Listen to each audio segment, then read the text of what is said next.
Hari ini saya ingin berbicara mengenai bagaimanakah seharusnya kita mengembangkan teologi Kristen yang kontekstual, teologi Kristen Nusantara, saya menyebutnya demikian.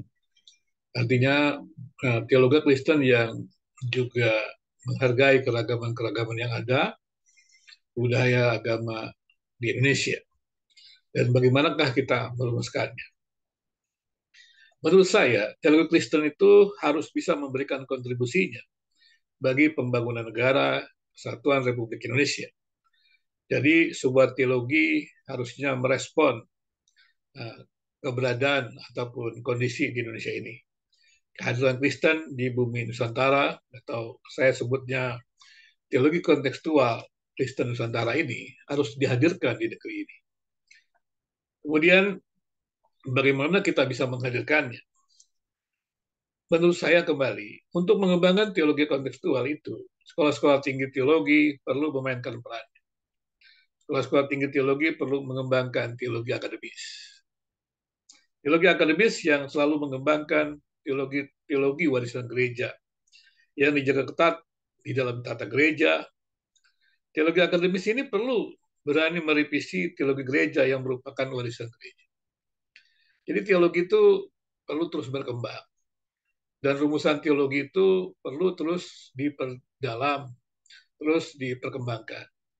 Tidak bisa kita menerima rumusan-rumusan yang lama itu sebagai sesuatu yang absolut. Namanya juga sebuah usaha berteologi, maka dia adalah sebuah usaha yang terus-menerus akan mengalami perubahan. Jadi teologi akademis inilah yang diharapkan mengembangkan teologi-teologi gereja di Indonesia dan kemudian juga teologi yang kontekstual. Karena itu para akademisi tentu saja perlu belajar doktrin gereja, tapi bukan menjadi pasukan yang disiapkan untuk menjaga kelestarian doktrin gereja, sebagaimana terjadi pada pendidikan-pendidikan tinggi keagamaan Kristen yang didirikan oleh gereja, semata-mata hanya menjaga kelestarian doktrin gereja. Di sana tidak ada suasana akademik. Mereka yang tak sepaham kemudian akan disingkirkan. Tapi bagaimana mungkin kalau seperti itu pendidikan tinggi teologi bisa dihadirkan? Ya, harusnya tidak perlu dia menjadi sebuah pendidikan tinggi teologi kalau demikian. Itu kan indoktrinasi. Maka dengan demikian, menurut saya teologi akademis itu perlu mandiri. Suasana akademik itu perlu dikembangkan dalam pendidikan-pendidikan tinggi keagamaan Kristen. Sekolah teologi harus mampu menjawab kebutuhan masyarakat Indonesia. Karena itu tidak bisa mengimpor begitu saja pemikiran Barat, pengenalan konteks Indonesia dengan segala keragamannya tidak boleh diabaikan. Teologi misi kontekstual harus terus-menerus dikembangkan. Teologi itu harus terus berkembang, demikian juga penerapannya dalam pelayanan.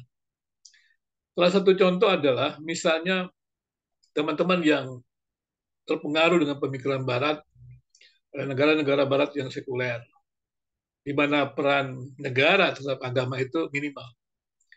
Tapi ketika di Indonesia, hal itu tidak bisa, karena agama diposisikan pada tempat yang terhormat. Memang Indonesia bukan negara agama, dan juga bukan negara sekuler. Tapi agama mendapat posisi yang terhormat. Itulah sebabnya ketika ada rancangan undang-undang pesantren dan pendidikan tinggi keagamaan, maka teman-teman di pendidikan agama Kristen ataupun tokoh-tokoh Kristen bingung dan merasa tidak penting.